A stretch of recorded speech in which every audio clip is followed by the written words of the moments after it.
안녕하세요, 최하님. 저는 옷가게를 하고 있는데요. 옷가게를 하다 보면 사람들의 의상과 신발, 옷, 그 사람의 헤어스타일, 그 사람의 몸에 걸치고 있는 모든 것들을 저도 모르게 스캔하게 됩니다. 그리고 그 사람을 판단하게 돼요. 그러면 안 된다. 상에 치우치면 안 된다라고 최하님께서 항상 말씀하셨는데도 불구하고 제 마음이 계속해서 그렇게 스캔하고 있는 제 모습을 봅니다.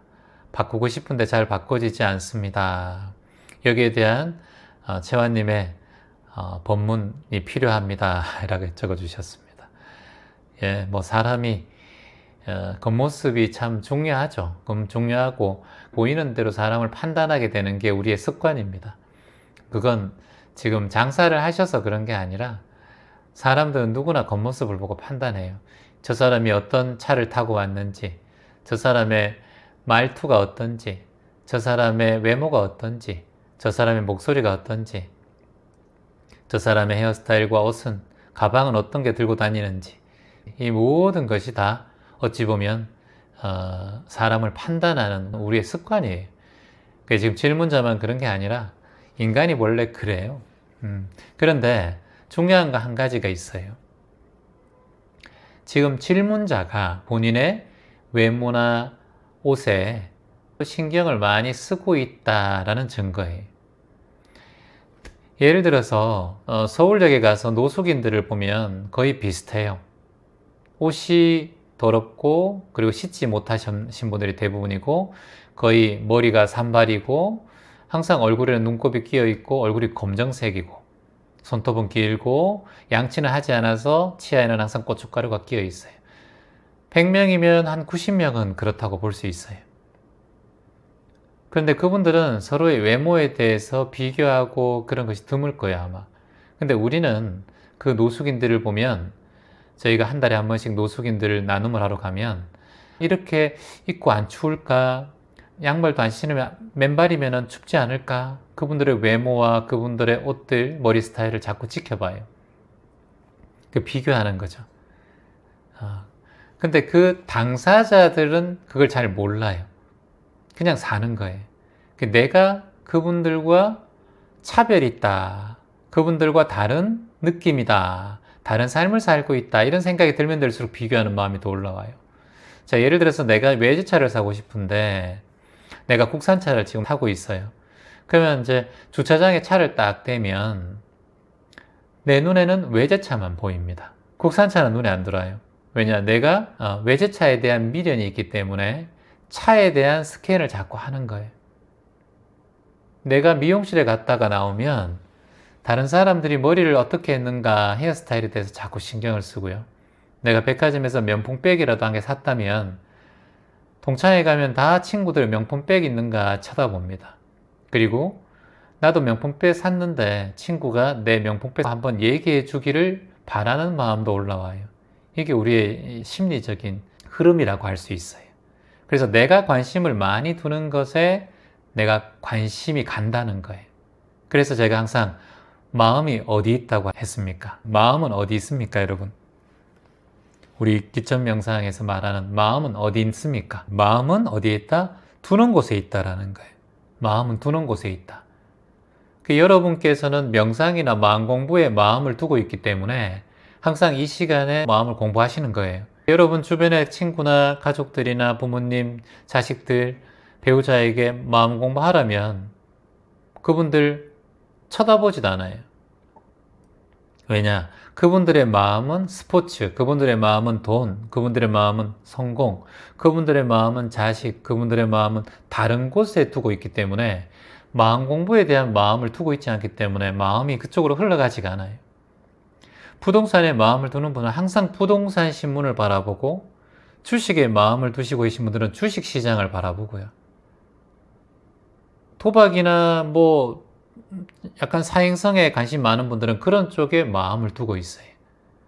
도둑질 하시는 분들은 도둑질 하는 데 마음 두고 있고 사기치려고 하는 분들은 사기치는 데 마음 두고 있어요. 남을 비방하고 험담하시는 분들은 항상 남을 비방하고 험담할 것만 찾고 마음을 두고 있습니다. 그게 우리 마음의 흐름이라고 볼 수 있어요. 그래서 마음은 두는 곳에 있다라는 거예요. 제 주장이에요, 이거는. 뭐 어느 책에 있는 것도 아니고 그냥 제 생각이니까 저는 그렇게 생각을 합니다. 마음은 머리에 있다, 마음은 가슴에 있다, 마음은 뭐 왼쪽 뭐 심장에 있다, 마음은 뭐 감정이다, 뭐 이런 얘기 많이 있지만 저는 그냥 마음은 두는 곳에 있다고 봐요. 여러분이 오늘 밤 이렇게 9시에 명상을 해야 되고 수행을 해야 된다는 건 이 마음이 두고 있기 때문에 여기 지금 같이 함께 모여서 서로 희망을 얘기하는 거예요. 그리고 이곳에 계신 모든 분들은 희망이라는 글자에 마음을 두고 있기 때문에 희망입니다라는 인사를 하고, 그리고 희망 세상 만들기 위해서 같이 프로젝트를 뭔가 하고 있는 거예요. 우리의 마음이 희망에 두고 있기 때문에. 그래서 저희 공익법인도 희망을 파는 사람들인 거예요. 여기서 판다라는 것은 세일한다는 의미도 있고, 또 땅을 판다는 의미도 있어요. 땅을 파고 나무를 심고, 땅을 파서 우물을 만들고, 그리고 희망을 파는 이 희파라는 의미는 희망의 파동이라는 의미란도 있어요. 그래서 참 많은 의미를 가지고 있죠. 이름을 이렇게 짓다 보니까 땅도 파고 나무도 심고 우물도 파고 그렇게 하는 모양이에요. 자, 그래서 오늘 질문자는 사람들을 스캔해서 자꾸 상이 올라와요. 그럴 때는 상대방이 남자든 여자든 겉모습에 마음 두지 말자 하셔야 돼요. 그 사람이 부자든 가난한 사람이든 겉모습에 마음 두지 말자 하셔야 돼요. 얼굴이 예쁘든 잘생겼든 못생겼든 안 생겼든 마음 두지 말자 하셔야 돼요. 마음 두지 말자. 이 마음을 두지 않는 것이 상을 두지 않는 거예요. 성인께서 말씀하시길 마음에 상을 두지 않으면 진리의 모습이 드러난다 하셨어요. 자, 이거 한번 얘기해 볼까요? 상을 두지 않으면 진리의 모습이 드러난다. 그러니 어떠한 상에도 얽매이지 말라, 머무르지 말라 하셨어요. 그 동요되지 말라, 흔들리지 말라. 왜냐? 상은 중요하지 않다. 내가 보는 아상이기 때문에. 그래서 여러분 한번 적어볼까요? 불, 취, 어, 상, 여, 부, 동. 상에 얽매이지 말고, 상에 취하지 말고 여여히 부동하라 라는 말씀이에요. 불취여상 여여부동. 자, 세 번 얘기해 볼게요. 불취여상 여여부동, 불취여상 여여부동, 불취여상 여여부동. 상에 취하지 말고 여여히 부동하라. 여여히가 뭐예요, 여러분? 순조롭게 부동하라는 거, 움직이지 말라는 거예요. 상에 취하지 말고 여여히 부동하라. 자, 한 번 더. 상에 취하지 말고 여여히 부동하라. 상에 취하지 말고 여여히 부동하라. 여기서 상이라는 의미는 자신의 생각을 얘기하는 거예요.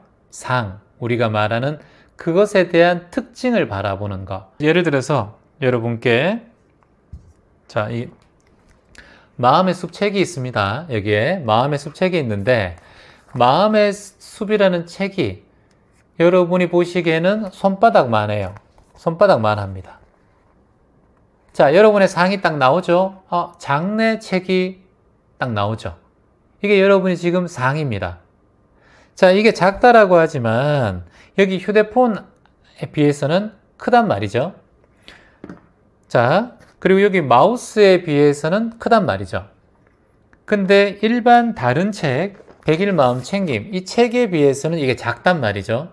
그러니까 어떤 것에 비교하냐에 따라서 이 마음의 숲책이 작다라고도 할 수도 있고 크다라고도 할 수 있는 거예요. 그러면 이건 연기되어서 인연에 따라서 클 수도 있고 작을 수도 있다. 이 연기법이에요, 여러분. 그래서 이 상이라는 것은 특정 지어지는 상은 없다라는 거예요. 이걸 무상이라고 하는 거예요. 특정 지어지는 상이 없기 때문에 이 책을 작다, 크다라고 할 수 없다. 일반적인 책에 비해서는 작은 편이고, 이렇게 말씀하셔야 돼요. 자, 그리고 여기에 글씨를 보면 다른 책에 비해서 큽니다. 글씨체가. 그러면 글씨체가 굉장히 크네? 이거는 다른 더 큰 글씨책에 비해서는 이거 작은 편이에요. 그러니까 일반적인 책에 비해서는 글씨가 큰 편이네. 이게 맞는 거예요. 이게 상에 치우치지 않는 마음이에요. 그러면 이 책은 작다라고 할 수도 없고 크다라고 할 수 없어요. 일반 책에 비해서는 작다. 일반 책에 비해서는 글씨가 크다라고 할 수 있어요. 그래서 요 상을 측정하는 6가지가 있는데 요게 뭐냐?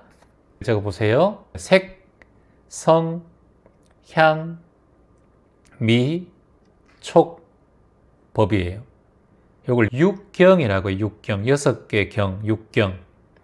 색, 성향, 미, 촉, 법이에요. 자, 이 책이 있어요, 지금. 이 책의 물질이 색입니다. 그러면 성은 뭐예요? 소리 나잖아요. 소리.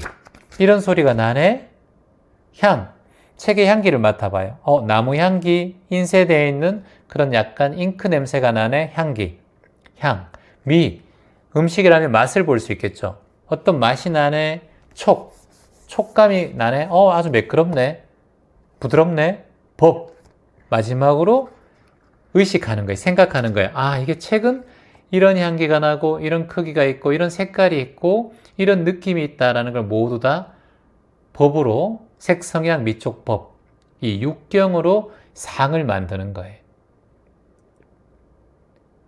이해되시죠? 색, 성향, 미, 촉, 법이 이 상이 이루어지는 근본이에요. 이 색, 성향, 미, 촉, 법을 보는 것이 안, 이, 비설, 신, 의예요. 안, 이, 비설, 신이 눈으로 보고 귀로 듣고 코로 냄새 맡고 혀로 맛보고 피부로 감촉을 느끼고 마지막에 의식으로 느끼고 그래서 육경이 뭐라 그랬어요? 색, 성향, 미, 촉, 법 플러스 육근 안이, 비설, 신, 의가 육근이에요. 이걸 합쳐서 육식이라고 해요. 안식, 이식, 비식, 설식, 신식, 의식 이렇게 흘러가는 거예요. 자, 그냥 이렇게 들어놓으세요. 뭐 외우실 필요는 없고 다만 요게 각자의 사람마다 다르다라는 거예요.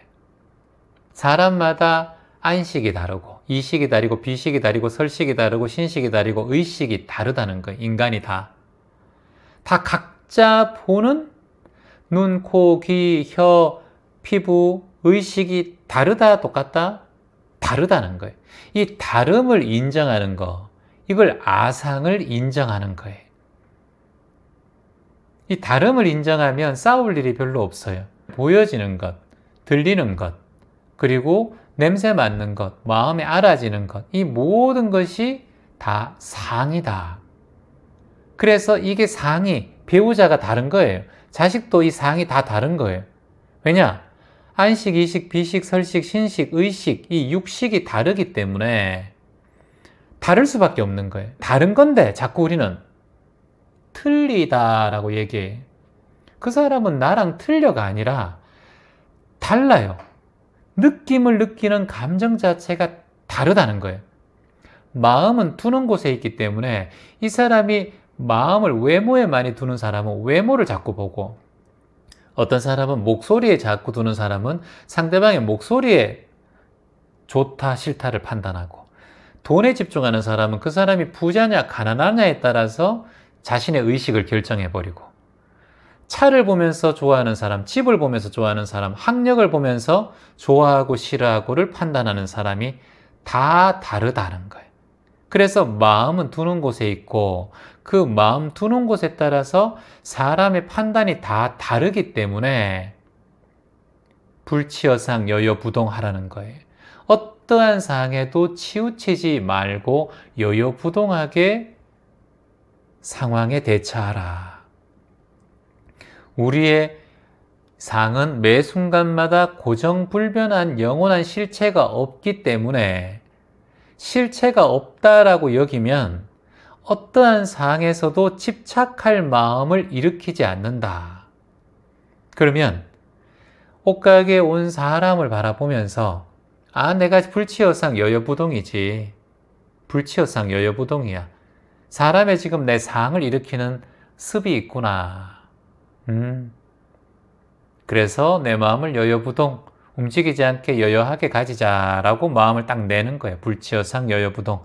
본인에게 스스로에게 마음을 딱 다지는 거예요. 그 마음을 자꾸 알아차리고 끌어낼 때 우리가 사람에 대한 집착과 상에 흔들리지 않는다. 좋다, 싫다라는 분별을 내는 순간 내 분별심이 올라오는구나. 자, 같이 한번 따라해 봅니다. 좋다, 싫다라는 분별이 올라오는 순간 알아차려라는 거예요. 좋다, 싫다 분별이 올라오는 순간 알아차려라. 좋다, 싫다 분별 업 되는 순간 알아차려라는 거예요. 이걸 훈련해야 돼요. 딱 좋다, 싫다라는 마음에 올라왔을 때, 상이 딱 올라왔을 때, 분별하는 마음이 딱 올라왔을 때 깨지 알바틀. 그래서 불치여상 여여부동 이 마음을 마음속에 간직했으면 좋겠습니다. 고맙습니다.